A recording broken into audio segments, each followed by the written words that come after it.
ஒரு business man இருக்காரு. அவர் பெரிய பிஸ்னஸ் மேக்னட். அவருக்கு பார்த்தீங்கன்னா, ஒரே ஒரு பையன் தான். அவர் நல்லா பார்த்தீங்கன்னா, ஆல் ஓவர் த வேர்ல்ட் அவர் பெரிய பிஸ்னஸ் அவருக்கு. அவருக்கு கொஞ்சம் வயசாயிடுது. ஒரு 70 ப்ளஸ் ஆயிடுது. பட் ஒரு 5 இயர்ஸாவே அவருக்கு ஒரு ஹெல்த் இஷ்யூஸ் நடந்துட்டுருக்கு. அவருக்கு தெரியும், நம்ம கொஞ்ச நாள் தான் உயிரோட இருப்போம். அதுக்கப்புறம் இருக்க மாட்டோம் அப்படின்ட்டு. அவர் ஹாஸ்பிட்டலைஸ் வேறு ஆயிடுறாரு. அப்போ அவருக்கு தெரிஞ்சு போச்சு, இப்போ நம்ம இனிமேல் கொஞ்ச நாள் தான் இருப்போம். நம்மளுக்கு இருக்கிறது ஒரு பையன். அவனுக்கு நம்மளுக்கு நல்ல ஒரு லெசன் அவனுக்கு கொடுத்துட்டு போகணும். அவன் வாழ்நாளில் அதை மறக்கவே கூடாது அப்படின்னு சொல்லி அவர் என்ன பண்ணுறாரு, ஒரு நாள் அந்த பையனை கூப்பிடுறார். அந்த பையன் அப்பா ஹாஸ்பிட்டல் ஆகிட்டதுலேருந்தே கொஞ்சம் சோர்வாக தான் இருக்கான். அப்பா இப்படி படுத்துட்டாங்களே அப்படின்ட்டு. ஆனால் அவனுக்கு ஆறுதல் சொல்லி அவர் சொல்கிறார், நீ வா, இங்கே வா அப்படி சொல்லிவிட்டு கார் சாவி ஒன்று எடுத்துகிட்டு வர சொல்கிறாரு. பழைய பிளைமூத் வண்டி அது, அந்த கார் சாவி எடுத்துகிட்டு அந்த பையன் கொடுக்குறான். என்னப்பா அப்படின்னு அந்த பையன்கிட்டயே அந்த கார் சாவியை கொடுத்து, இந்த வண்டியை எடுத்துகிட்டு போய் ஸ்க்ராப்பெல்லாம் எடுக்கிறாங்கள்ல, அவன்கிட்ட கொண்டு போய் இதுக்கு எவ்வளவு தருவான் அப்படின்னு கேளு அப்படின்னு சொல்கிறாரு. அப்போ அவன் சொல்கிறான், எதுக்கு இப்போ நம்ம அதை கொடுக்கணும், வேண்டாம் இருக்கட்டும், இல்லை நீ போ, நான் சொல்கிறேன் அப்படின்ற.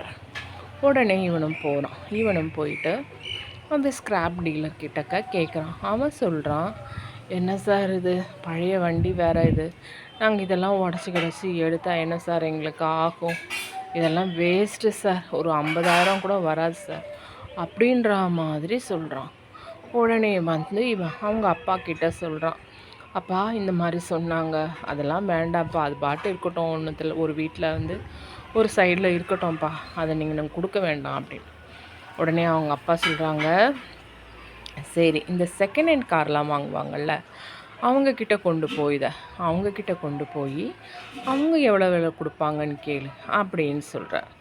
அப்போது அந்த பையன் அந்த செகண்ட் ஹேண்ட் கார்லாம் எடுக்கிறவங்க கிட்டக்க கொண்டு போனால் அவங்க இந்த வண்டியை பார்த்துட்டு, ஓ பழைய வண்டி சார் இதெல்லாம் யார் சார் இப்போ ஓட்டுவா, நீங்கள் கண்டிஷனர் தான் வச்சுருக்கீங்க, இருந்தாலும் பார்த்தீங்கன்னா இதுக்கெல்லாம் அவ்வளோ விலை கிடைக்காது சார், 1,00,000 கிடைக்கிறதே பெரிய விஷயம் சார், அதில் எனக்கு கமிஷன்லாம் வேற போயிடும் சார், அதனால் வேணுன்னா 2 நாளில் சொல்லுங்கள் சார், ஏற்பாடு பண்ணித்தரேன் அப்படின்ற மாதிரி அவன் சொல்கிறான்.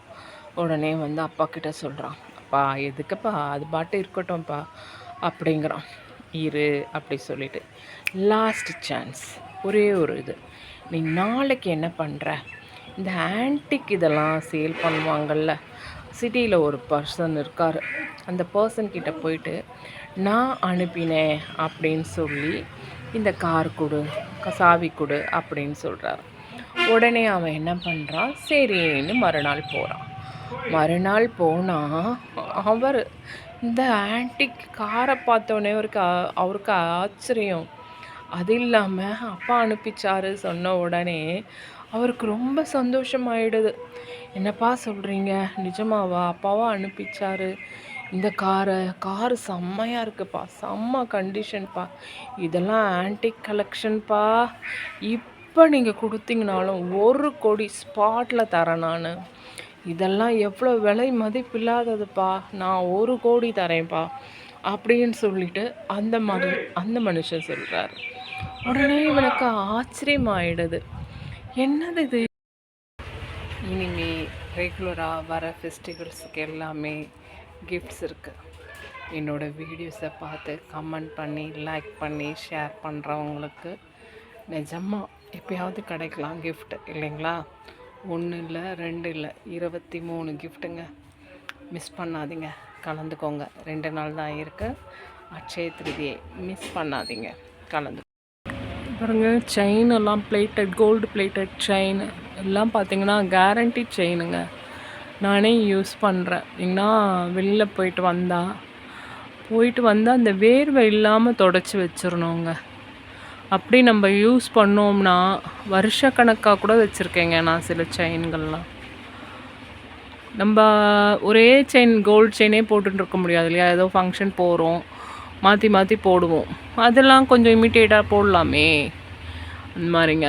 இந்த மாதிரி ஃபேன்சி ஐட்டமே நிறைய இருக்குங்க. எல்லோரும் கலந்துக்கோங்க. கண்டிப்பாக ஷேர் பண்ணுங்கள், லைக் பண்ணுங்கள், சப்ஸ்கிரைப் பண்ணுங்கள், கமெண்ட் பண்ணுங்கள். Please help me. சப்ஸ்கிரைப் பண்ணி ஷேர் பண்ணுறது மட்டும்தான் உங்களோட வேலை. இது ப்ரைஸ் நிறைய இருக்குங்க. எல்லோரும் கலந்துக்கோங்க. தேங்க்யூ.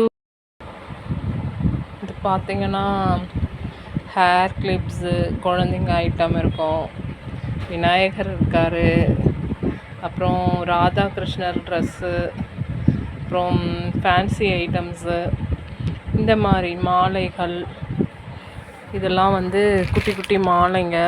அதே மாதிரி பெரிய மாலைகளும் இருக்குது. இந்த மாதிரி பெரிய மாலைகளும் இருக்குது.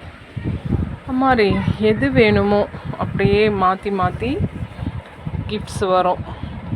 அப்புறம் பெரிய இதெல்லாம் ஃபஸ்ட்டு 3 ப்ரைஸில் இந்த மாதிரி நகை பெட்டிங்க இருக்குது. சின்ன பெட்டியில் இருந்து பெரிய பெட்டி வரைக்கும் இருக்குது. இங்கே பாருங்கள், அழகாக பூஜா ஸ்டாண்டு. இதெல்லாம் பார்த்திங்கன்னா நாங்கள் வாங்குறப்பெல்லாம் பார்த்திங்கன்னா ஹோல்சேல் ரேட்லேயே இதெல்லாம் ஜாஸ்தி. ஆனால் நான் என்ன ரேட் வாங்கினோ அந்த ரேட் கவுண்ட் பண்ணி தான் நான் கொடுக்க போகிறேன். கிஃப்ட்டு கொடுக்கறது மக்களுக்கு நல்ல கிஃப்டாக இருக்கணுன்றது என்னோடது. அதனால் இது 3 ப்ரைஸில் இந்த ஸ்டாண்டு ஒன்று வந்துடும். மற்றது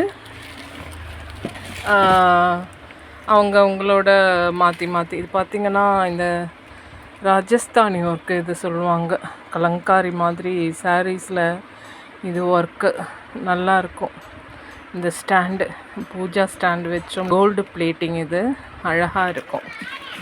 இது 3 ப்ரைஸில் இந்த 3 ஒவ்வொரு ஸ்டாண்டு வரும். ஒவ்வொருத்தருக்கும் 3 பேருக்குமே ஒவ்வொரு ஸ்டாண்டு வரும். மற்றது ஃபேன்சி பொருட்கள், பூஜை பொருட்கள் வரும்.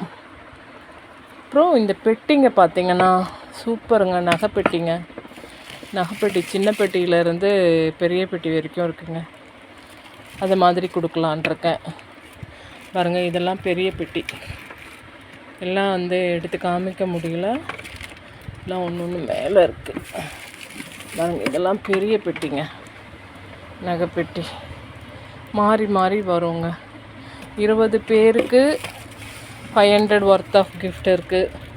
3 பேருக்கு 1500 கிஃப்ட் இருக்குது. எல்லாமே ஒர்த் ஐட்டம்ங்க. நீங்கள் செய்ய வேண்டியது ஒன்று தான். நீங்கள் சப்ஸ்கிரைப் பண்ணி 10 பேருக்கு ஷேர் பண்ணணும். இல்லையா, நீங்கள் 15 பேருக்கு ஷேர் பண்ணதை எனக்கு மெயிலில் அனுப்புங்க. மெயில் ஐடி கொடுக்குறேன். அது குலுக்கல் முறையில் தேர்ந்தெடுத்து இந்த அட்சய திருதிக்கு 23 ப்ரைஸுங்க கன்ஃபார்மாக கொடுத்துருவேன். அதுக்கப்புறமா வர எதையாவது ஒவ்வொரு விசேஷங்களுக்கும் கண்டிப்பாக நான் கொடுப்பேங்க. என்னையும் ஆதரித்து எனக்கு ஷேர் பண்ணி சப்ஸ்கிரைப் பண்ணுங்கள். பாருங்கள், இதெல்லாம் சந்தன மாலைங்க. சந்தன மாலை ஒவ்வொருத்தர் வீட்லேயும் இருக்க வேண்டியதுங்க. இதெல்லாம் சந்தன மாலை ஒவ்வொருத்தர் வீட்லேயும் இருக்க வேண்டியது. இனி வர நாட்களில் ஒவ்வொரு நல்ல நாட்கள்லேயும் சில ப்ரைஸ் அனௌன்ஸ் பண்ணலான்ட்ருக்கேன். அதனால் கண்டிப்பாக கலந்துக்கோங்க. எல்லோரும் கண்டிப்பாக எல்லாருக்கும் ப்ரைஸ் கிடைக்கும். இவங்க அவங்கன்றதெல்லாம் கிடையாதுங்க. குறிப்பிட்ட நாளில் குறிப்பிட்ட ப்ரைஸ் கண்டிப்பாக ஒரு 23 ப்ரைஸ் ஒவ்வொரு நாளும் இருக்குங்க.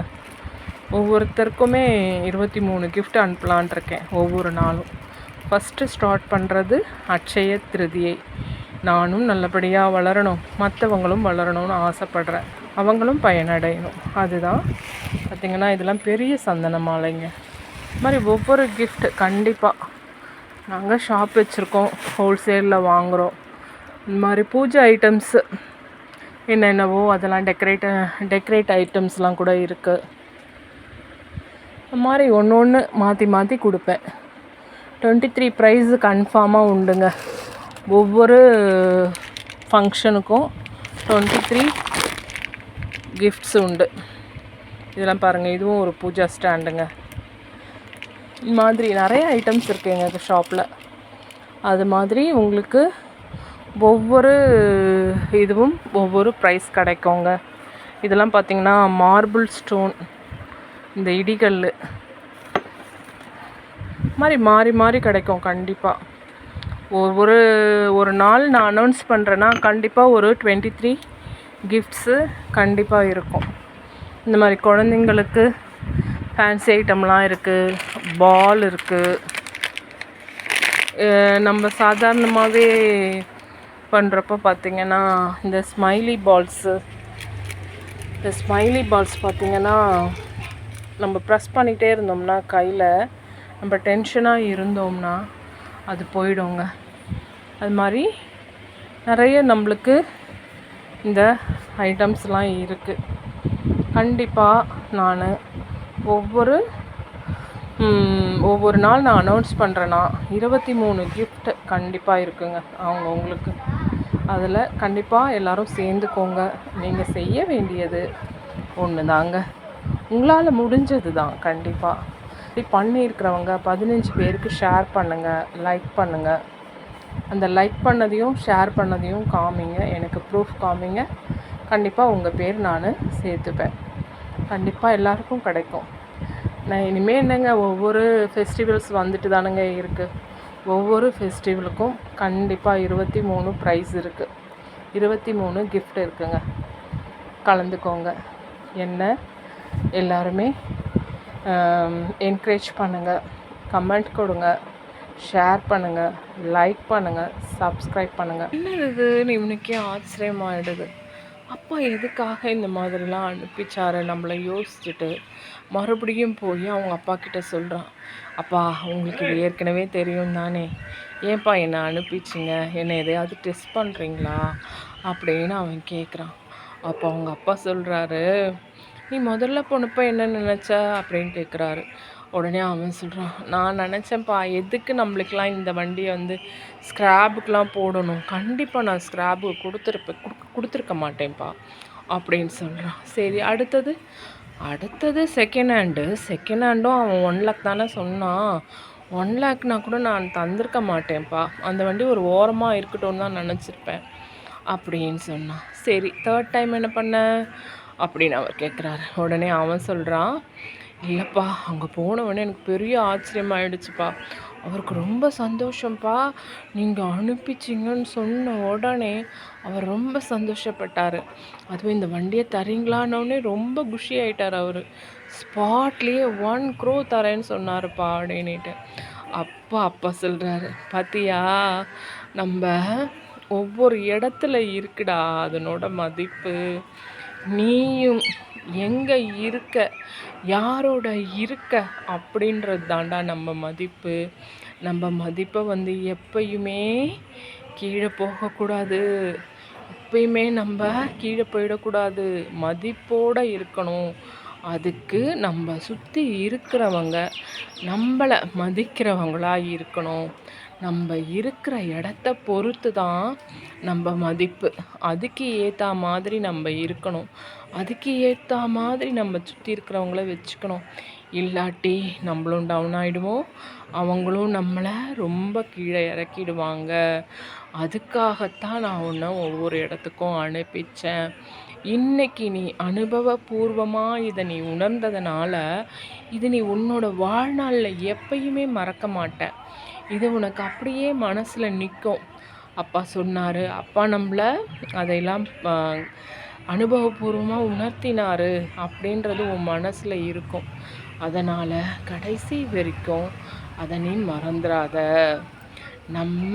நம்மளை சுற்றி இருக்கிறவங்கள ரொம்ப கண்காணிப்பாக மதிப்போடு வச்சுக்கணும். அதே மாதிரி நம்மளை மதிக்கிறவங்க கிட்ட நம்ம இருக்கணும். அப்போ தான் நம்ம நல்லபடியாக இருக்க முடியும். அப்பாவாகட்டும் அம்மாவாகட்டும் அந்த பிள்ளைங்க அவங்களுக்கு அந்த பாடம் சொல்லி தர்றது அவங்களுக்கு எத்தனை வயசு ஆகட்டுமே, நம்ம பிள்ளை வந்துட மாட்டானா, அப்படியே நல்ல ஒரு ஷைன் ஆகிட மாட்டானா, 4 பேர் அவனை நல்லபடியாக பாராட்ட மாட்டாங்களா? அது ஒரு பெரிய விஷயம் இல்லையா? எப்படியா இருந்தாலும் தன் மகனை சான்றோன் என கேட்ட தாயின்னு இருக்கு இல்லையா?